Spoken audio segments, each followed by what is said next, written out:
और देखिए इस बीच एक बड़ी खबर आ रही है। प्रेमी की हत्या की गई है, पीट कर हत्या हुई है। सासाराम से बड़ी खबर आ रही है। शादीशुदा प्रेमिका से मिलने के लिए गया था, प्रेमिका का पति गिरफ्तार किया गया। मुफस्सिल थाना के बरहाड़ी की घटना बताई जा रही है। बड़ी खबर सासाराम से आपको बता दें, प्रेमी की पीट कर हत्या हुई है। शादीशुदा प्रेमिका से मिलने गया था, प्रेमिका का पति गिरफ्तार किया गया। मुफस्सिल थाना के बरहाड़ी की घटना बताई जा रही है। सासाराम से बड़ी खबर आपको बता दें, प्रेमी की पीट कर हत्या हुई है। शादीशुदा प्रेमिका से मिलने पहुंचा था। और इस बीच इस पूरी खबर की अधिक जानकारी के साथ संवाददाता अजीत हमारे साथ फोन लाइन पर है।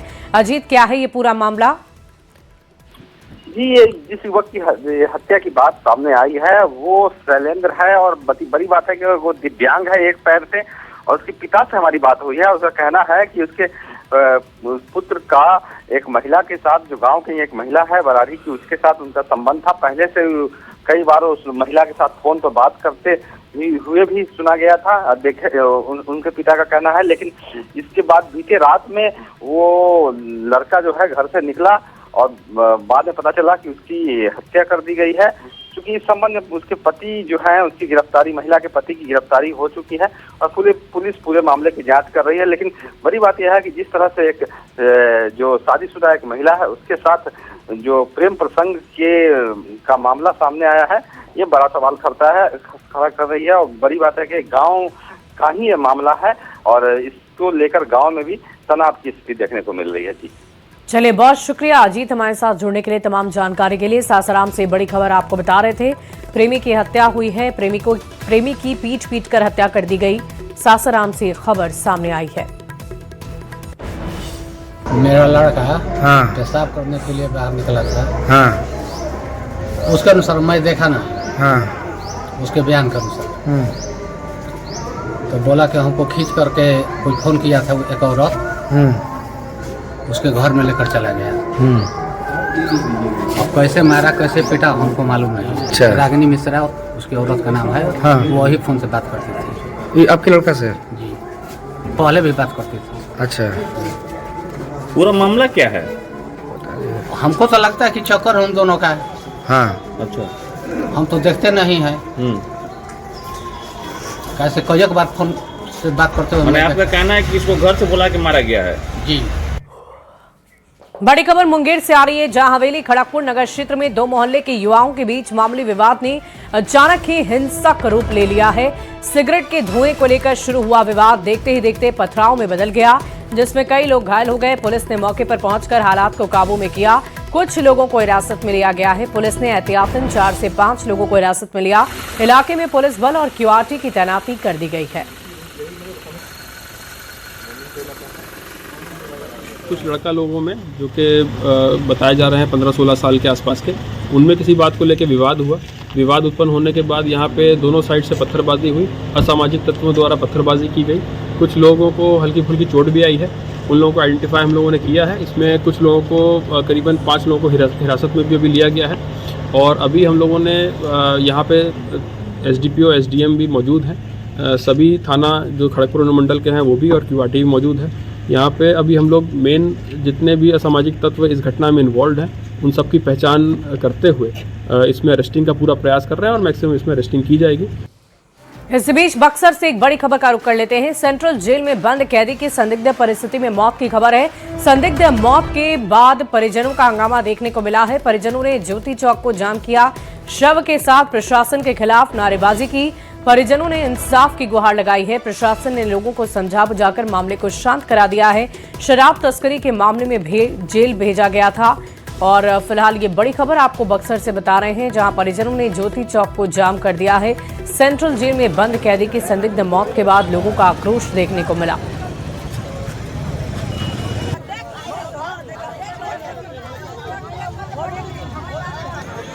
बढ़ते आगे, किशनगंज के गलगलिया थाना क्षेत्र में पुलिस ने एक बड़े अंतर्राज्यीय गांजा तस्कर गिरोह का खुलासा किया है, जिसके पास से भारी मात्रा में गांजा बरामद किया गया है। जानकारी के अनुसार गुप्त सूचना के आधार पर गलगलिया थाना पुलिस ने चेकपोस्ट कर चेकिंग अभियान चलाया, जहां एक सीमेंट लदे ट्रक को जब रोककर चेक किया गया तो उसमें तहखाना बनाकर ले जा रहे 246 किलो गांजे को बरामद किया गया, जिसकी कीमत लगभग करोड़ों रुपए बताई जा रही है। पुलिस गिरफ्तार कर तस्कर से पूछताछ कर पता लगाने की कोशिश कर रही है कि आखिर इस गांजे की खेप को कहां से लाया जा रहा था।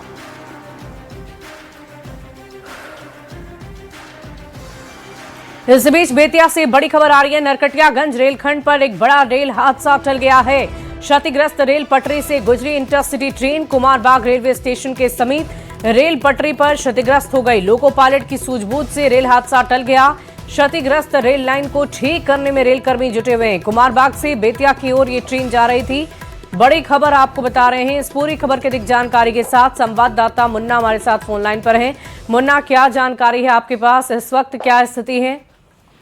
नरकटियागंज मुजफ्फरपुर रेलखंड का यह मामला है और कुमारबाग रेलवे स्टेशन से 1 किलोमीटर के आगे बेतिया की तरफ जैसे इंटरसिटी एक्सप्रेस गुजर रही थी तो लोको पायलट को एहसास हुआ कि रेल लाइन कहीं ना कहीं से क्षतिग्रस्त है और देखते ही देखते रेल हादसा टला है। और हालांकि लोको पायलट ने अपने सूझबूझ से उस हादसे को टाल दिया है। फिलहाल इंटरसिटी एक्सप्रेस को रवाना कर दिया गया है और रेलवे के तमाम तकनीकी टीम उस मौके पर पहुंच गई है और रेल लाइन को दुरुस्त करने की कवायद चल रही है। लेकिन बड़ा सवाल यह है कि जो दोहरीकरण के बाद इस रेलखंड पर गाड़ियों की स्पीड भी बढ़ गई थी और ऐसे में जिस तरह से टूटी हुई पटरी से रेलगाड़ी निकल रही थी तो एक बड़ा रेल हादसा जरूर हो सकता था। लेकिन लोको पायलट ने अपनी सूझबूझ से इस हादसे को जरूर टाल दिया है। लेकिन रेलवे के जो तकनीकी टीम है उस पर एक बड़ा सवाल जरूर खड़ा हो रहा है कि किस तरह से रेल पटरियों की निगरानी हो रही थी कि जहाँ क्षतिग्रस्त रेल लाइन से रेल पटरी को गुजरना पड़ा। जी क्या अभी आवागमन सुचारू रूप से शुरू किया जा चुका है मुन्ना?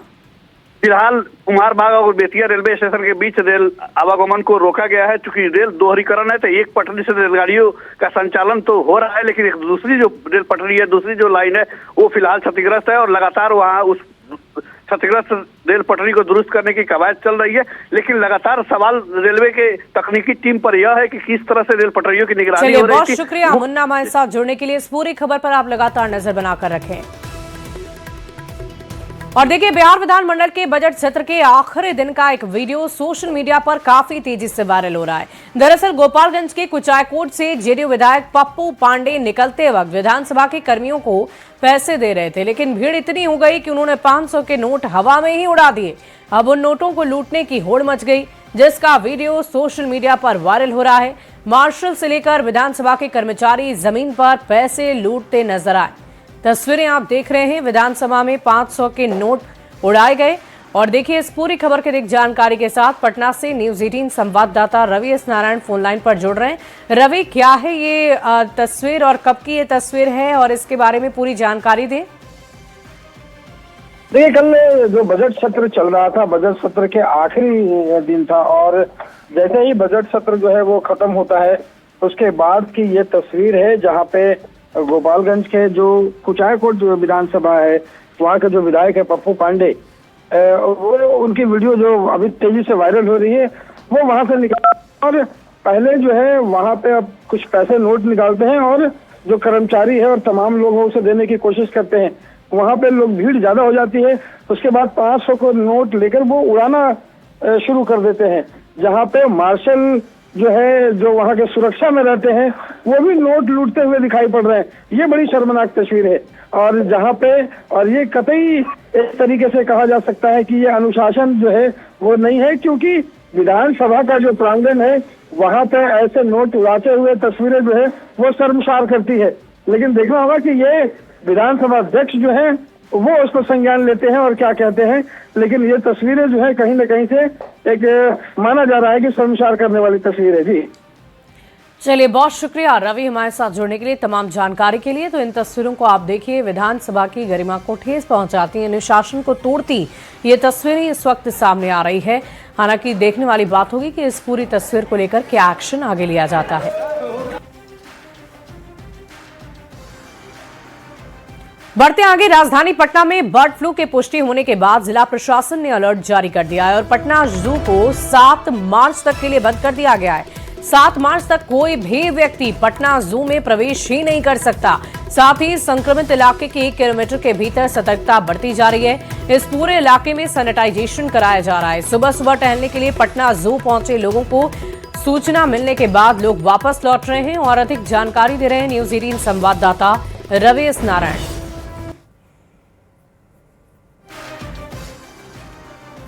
पटना में कई इलाकों में बर्ड फ्लू की पुष्टि होने के बाद जिला प्रशासन ने अलर्ट जारी किया है।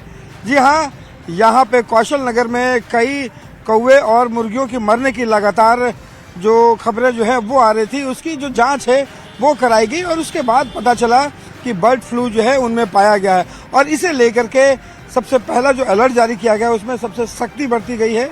और यहाँ पे आपको बता दें कि जो पटना जू है, संजय गांधी जो जैविक उद्यान है, इसको अगले 7 मार्च के लिए बंद कर दिया गया है। और यहाँ पर देखिए, जो आपको बता दें कि यहाँ पे सूचना जो है वो भी यहाँ पे लगा दिया गया है और बताया गया है कि जो यहाँ पे पशु विश्वविद्यालय है, वेटनरी कॉलेज है और उसके अंतर्गत कौशल नगर जो है, वहाँ पे जो चितकोहरा है वहाँ पे कुछ एरिया में वो पाया गया था, जिसके कारण 1 किलोमीटर के परिधि में आने के कारण जो है वो 7 मार्च तक के लिए इस जू को फिलहाल बंद कर दिया गया है। किसी भी व्यक्ति की आने जाने की अनुमति नहीं होगी। तमाम जगह जो सैनिटाइजेशन है वो किए जा रहे हैं ताकि किसी तरह से जो दुर्लभ प्रजातियां हैं, जो पक्षियां हैं, उनको नुकसान यहाँ पे नहीं पहुँचे। तो एक तरीके से आपको बताएं कि यहाँ पे साथ साथ ये भी जो है यहाँ पे निर्देश जारी किया गया है कि बाहर से जो मुर्गे और मुर्गियाँ जो आती हैं बेचने के लिए शहरों में, वो उसका प्रवेश जो है पूरी तरह से निषेध कर दिया गया। किसी भी तरीके से पटना में बाहर या पटना में रहने वाले लोगों के लिए बाहर से कहीं से भी मुर्गे या मुर्गियाँ नहीं लाई जा सकती और पूरे 1 किलोमीटर के एरिया में यहाँ पे सैनिटाइजेशन जो है वो किया जा रहा है।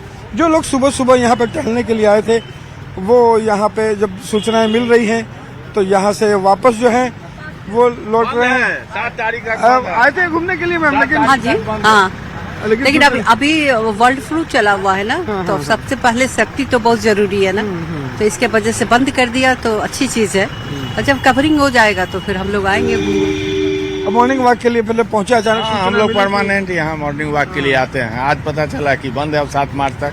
तो खैर ठीक है, प्रिकॉशन, कोई भी चीज में समस्या है कुछ तो उसके लिए तो ये सारे लोग जो हैं वो इसकी एक ढंग से कहिए कि लोग मान रहे हैं कि अगर इसमें प्रिकॉशन जो है वो ज़्यादा से ज़्यादा लिया जाना चाहिए ताकि बर्ड फ्लू का जो संक्रमण है उससे बचा जा सके।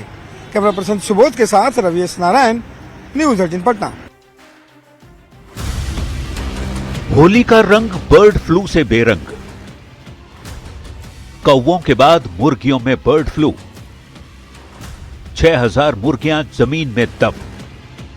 होली का रंग चढ़ने ही वाला है, लेकिन बिहार में बर्ड फ्लू का खतरा मंडरा रहा है। कौवों के बाद पटना में मुर्गियों में बर्ड फ्लू की पुष्टि हो गई है। चितकोहरा पशु विज्ञान विश्वविद्यालय के पोल्ट्री अनुसंधान केंद्र में एक साथ 6000 मुर्गियों में सैंपल जांच में बर्ड फ्लू की पुष्टि हो गई। संक्रमण के खतरे के बाद पोल्ट्री फार्म कैंपस में ही सभी मुर्गियों को दफना दिया गया। फिलहाल पोल्ट्री फार्म को सील कर दिया गया है। संक्रमण से बचाव को लेकर हर जगह सैनिटाइज और ब्लीचिंग पाउडर का छिड़काव किया जा रहा है। बर्ड फ्लू का खतरा ऐसा है कि जिला प्रशासन ने पटना क्षेत्र में मुर्गियों को बाहर लाने और बाहर से लाने पर रोक लगा दी है। 2 महीने तक मुर्गे और मुर्गी पालन पर भी रोक लगा दिया गया है। पटना के सरकारी पोल्ट्री फार्म में एक साथ 6000 मुर्गियों में बर्ड फ्लू की पुष्टि होने के बाद हड़कंप मच गया है और पूरे पोल्ट्री फार्म को सील कर दिया गया है और लोगों से लगातार एहतियात बरतने की अपील की जा रही है। यही अंदर जो आप देख पा रहे हैं, यही वो पोल्ट्री फार्म है जहां पर कुल 6000 मुर्गियां थी और सभी का जब सैंपल लिया गया, जब जांच में पुष्टि हुई है कि बर्ड फ्लू है, उसके बाद सभी को दफनाया गया है। बिहार में बर्ड फ्लू का रेड अलर्ट पिछले कई महीनों से चल रहा है। बिहार में पहले कौवों की मौत हुई थी। कंकड़बाग और मोकामा में 200 से ज्यादा कौवों की मौत हुई। भागलपुर, कटिहार और दरभंगा में मरे पक्षी मिले थे। भेजे गए सैंपल में बर्ड फ्लू से मौत की पुष्टि हुई। अब पटना में 6000 मुर्गियों के सैंपल लिए गए। सभी 6000 मुर्गियों में बर्ड फ्लू की पुष्टि हुई। मुर्गियों को प्रशासन ने दफना दिया है। इलाके को सैनिटाइज कर एहतियात बरतने की अपील की गई है। होली से पहले मुर्गियों में बर्ड फ्लू की पुष्टि के बाद हड़कंप मचा हुआ है। न्यूज़ 18 के लिए पटना से रजनीश कुमार की रिपोर्ट। और देखिए, पटना विश्वविद्यालय के छात्र संघ चुनाव का मतदान शुरू हो गया है। सुबह 8:30 बजे से शुरू हुए इस मतदान में छात्र नए अध्यक्ष को लेकर मतदान कर रहे हैं। पटना विश्वविद्यालय के विभिन्न कॉलेजों में 41 बूथ बनाए गए हैं और आपको बता दें कि ये मतदान की प्रक्रिया शाम 2:30 बजे तक होगी और 4:30 बजे से मतगणना की शुरुआत हो जाएगी। सेंट्रल पैनल के 5 पदों के लिए 40 उम्मीदवार मैदान में हैं। वहीं अध्यक्ष पद के लिए सबसे ज्यादा 11 उम्मीदवार मैदान में हैं। पटना विमेंस कॉलेज से संवाददाता रवीश नारायण की इस रिपोर्ट को आप देखिए।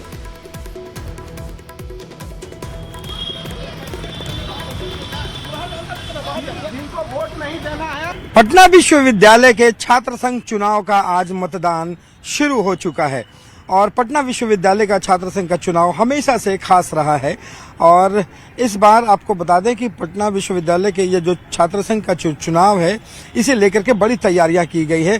कुल अगर कहें कि सेंट्रल पैनल है उसके 5 पदों के लिए लगभग 40 जो उम्मीदवार हैं वो हैं और सबसे ज्यादा जो अध्यक्ष पद है उसके लिए 11 उम्मीदवार हैं। पूरे पटना के जो विश्वविद्यालय के जो कॉलेज हैं उसमें लगभग 41 जो बूथ हैं वो बनाए गए हैं और ये तस्वीरें जरा देखिए।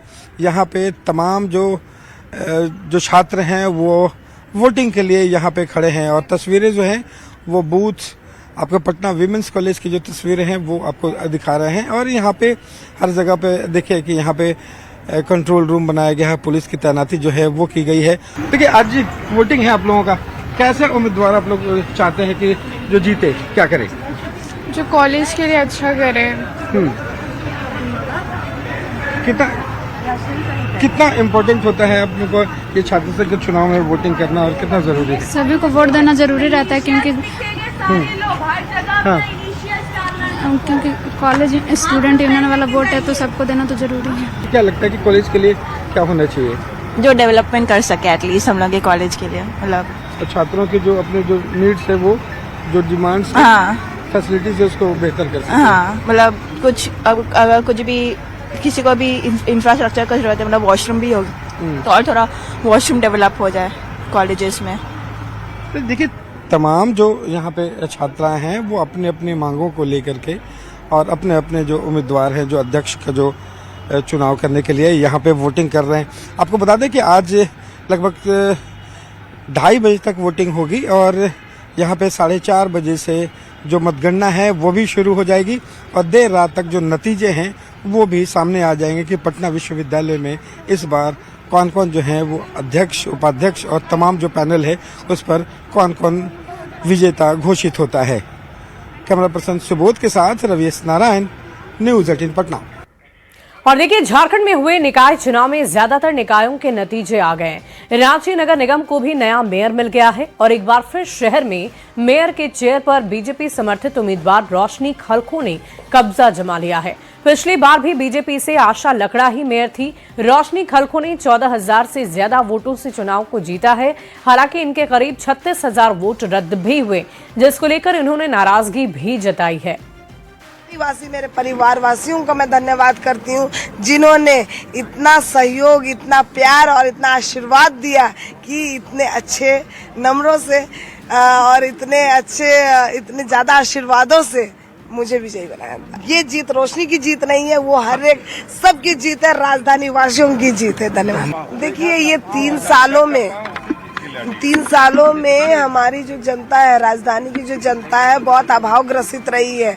अपना दुख किसे कहे, अपना दर्द किसे बताए। अफसरों के पास जाती थी तो उसे उन लोगों के पास अपनी बातें रख नहीं पाते थे।